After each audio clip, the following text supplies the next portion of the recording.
Shortstop, Trey, thank you for doing this. Yeah, thanks for having me, guys. All right, who ends up with more hits, you or Freddie Freeman? I hope me by one. Wait, you don't want to blow him out? You want to do it by one? Yeah, no. I want us to both get a lot of hits, so hopefully we both are getting a ton of hits down the stretch, and then hopefully I edge him out by one, because I know he wants to beat me by one. So where would your mind be right now if you weren't talking to us knuckleheads? I'd probably be joking with Gavin or JT, one of the two. That's what you do when you come out? Yeah, I try to keep it light. I mean, I try to make sure I, think about the situation and stuff, but then I try to talk with my teammates and keep it light, have some fun. First pitch, strike one. What are you looking at on the card as you get ready for the inning? Just tells me where to stand for like every situation, bunt situation, runners in scoring position, 2 strikes, all sorts of situations for every hitter, and then just tells me where to stand. So you guys can look at it if you want. Thank you. No secrets. Appreciate you. Oh, no. That ball's hit very well deep to left field, and Anderson takes it way out of here.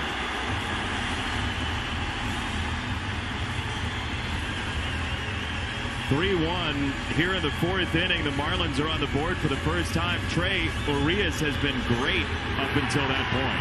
Yeah, I'm gonna blame you guys. I don't know. Thanks, dude. I think it's your guys' fault. Appreciate that.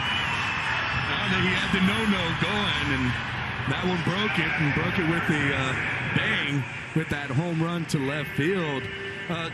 Trey, when you went to NC State ACC, how did that, basically help you playing in the big leagues? Yeah, I think going out of high school to college baseball, I wanted to play the best competition. I wasn't heavily recruited, but I wanted to play in the ACC or SEC, and NC State was the only opportunity to do that. So got a chance to go there, and then yeah, like you guys said, the competition's so good, it prepares you.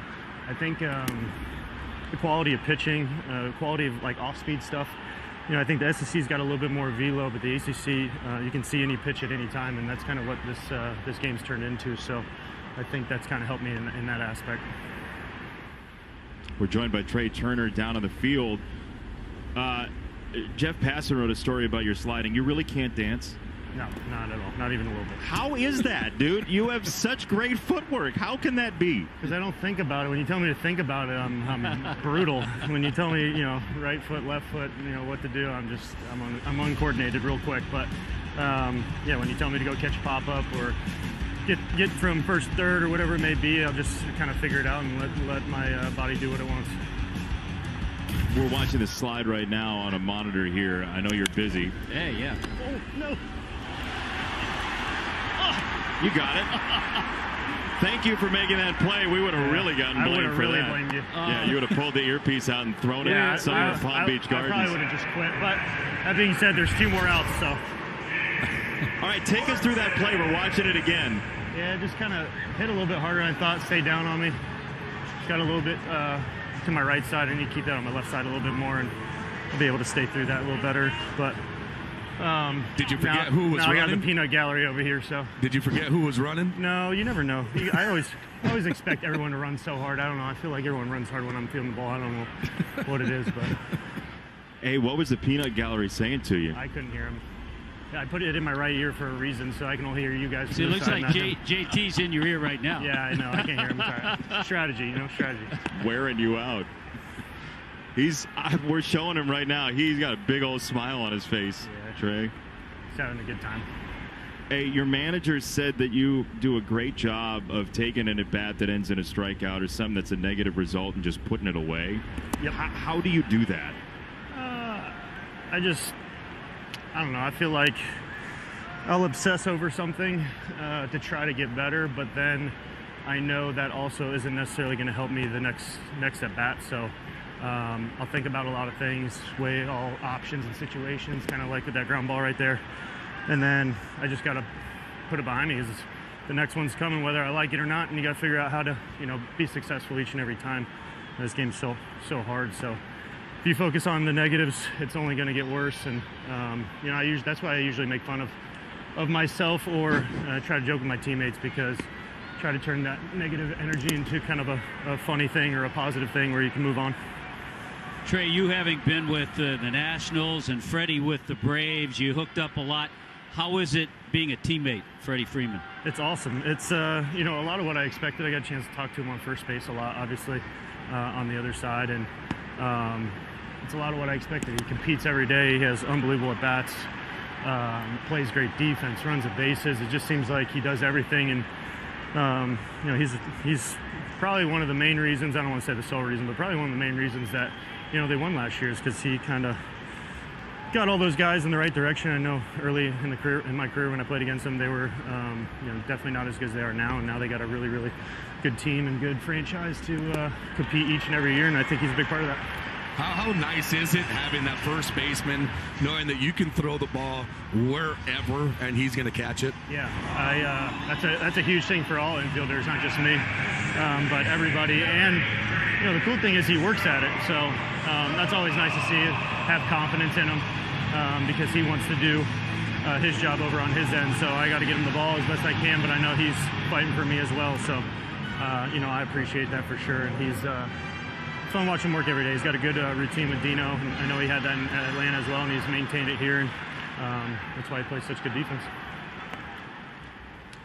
What's the key to a good double play turn in the shift here, if it happens? Yeah, I can't muff it like the last one, though.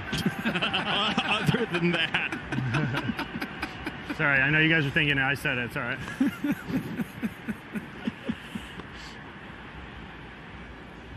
Well, with shifts, it does change the whole dynamic of turning two. Yeah, it makes it, some of these balls are a little tricky in between me and Luxie.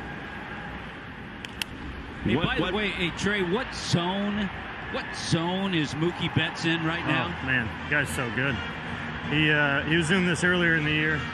When he gets hot, it's unbelievable. He just seems to hit every pitch for a homer, and it doesn't matter who's on the mound, situation, whatever it is. He gets hot, he's locked in, and he's in that zone right now. It's been fun to watch him hit on from the on deck circle. He's been special,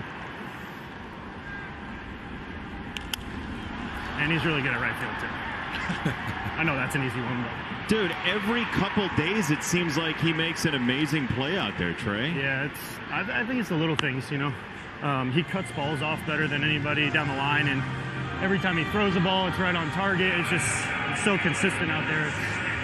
It's a different right field than a lot of other guys. Looks like he's got a newer glove than you do, Trey. Probably. This thing's getting old. You gonna get a new one? Like, you got a couple dollars to get you a new one?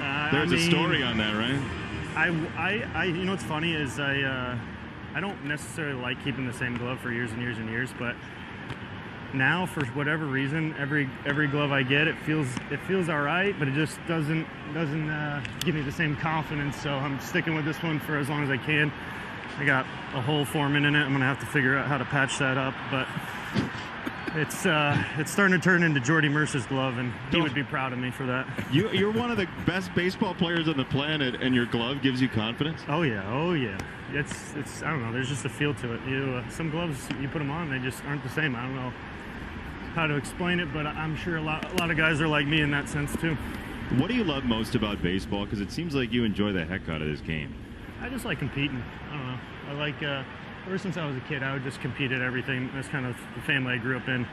My mom's side of the family is really, really competitive. So family functions, we were always competing, and I don't know. I just feel like baseball was the sport I could compete pretty well at, and stuck with it, and still working on it. What did you compete at? Are we talking like categories or gin, or like what are we doing? You name it, we did it.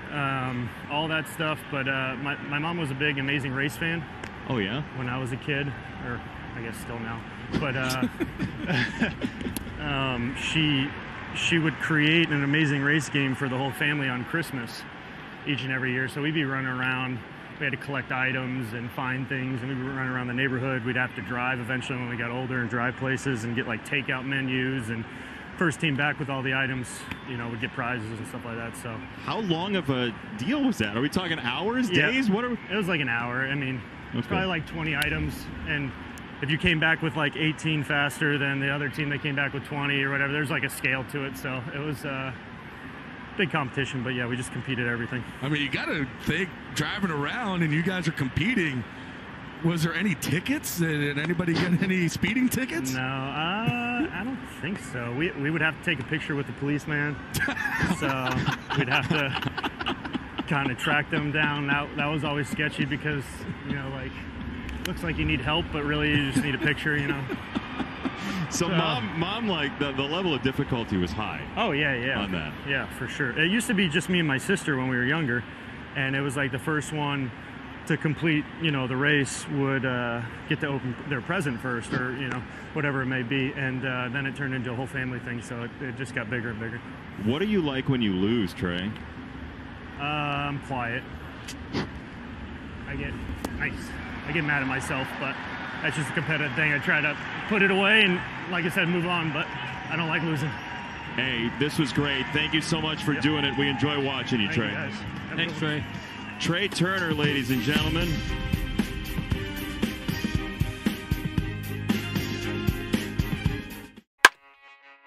I'm Jesse with the Improbable podcast. If you don't want to get benched this season, don't strike out. Hit that like button, swing at the subscribe button, and hit a home run on that notification bell. Have a probably awesome rest of your day.